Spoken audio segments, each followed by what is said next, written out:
Hello, we're Ruixuan and Zheng from Team 7203, and this is NUS Spots, our app designed to improve the campus parking experience at NUS. Let's begin with the problem. Right now, parking on campus is really confusing. If you try to use Google Maps, around half of the car parks wouldn't even be on there. It is also very difficult to find relevant information on NUS Resustainability's website, which is the company responsible for maintaining the car parks. The web page looks like this, and it's very verbose, making it difficult to digest relevant information. Also, the hyperlinks on the page redirect to a map not linked to Google or Apple Maps, so it's very useless for drivers. There's also missing or inconsistent data on the page. There is an official NUS Car Parks app as well, but the app similarly lacks Google or Apple Maps integration. It also looks really old and is no longer being maintained. As a result, users waste time, face confusion, and struggle to plan for their parking efficiently.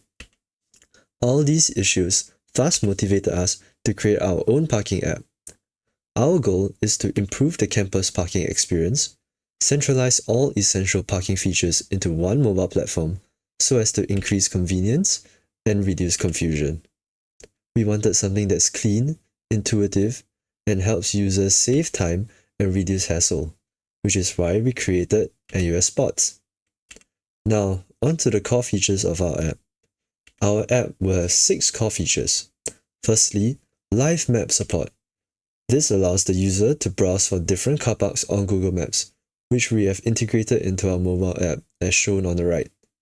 Secondly, a car park information list, which can also be seen on the right. It tells the user how many lots are available and how far each parking lot is from the user's current location. Thirdly, we have a digital permit management system. Users have to log in to view the contents of the page, where they would then be allowed to apply and manage the season parking. They can also register their vehicle to enjoy capped parking rates at certain car parks. Another feature is the car park fee calculator. This allows users to key in their desired car park's location, vehicle registration status, start time and end time, before showing them how much it would cost to park. It also shows the components that make up the final cost.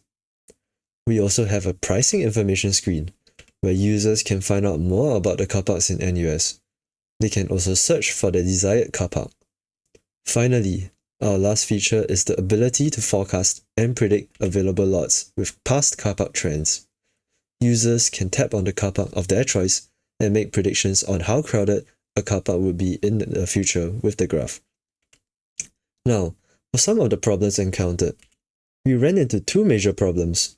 The biggest was our inability to access official NUS APIs for real-time data. Over the past couple of months, we have repeatedly tried to reach out to NUS Resustainability in different manners to obtain API access, but they repeatedly denied us. Another issue we faced is Google Maps API limits, which restrict us to only 160 calls a day, and any more calls would incur charges, which can be very, very expensive, as we were unfortunate enough to find out the hard way. Despite these challenges, we developed a fallback logic and made mock data to simulate real conditions and limited our API calls.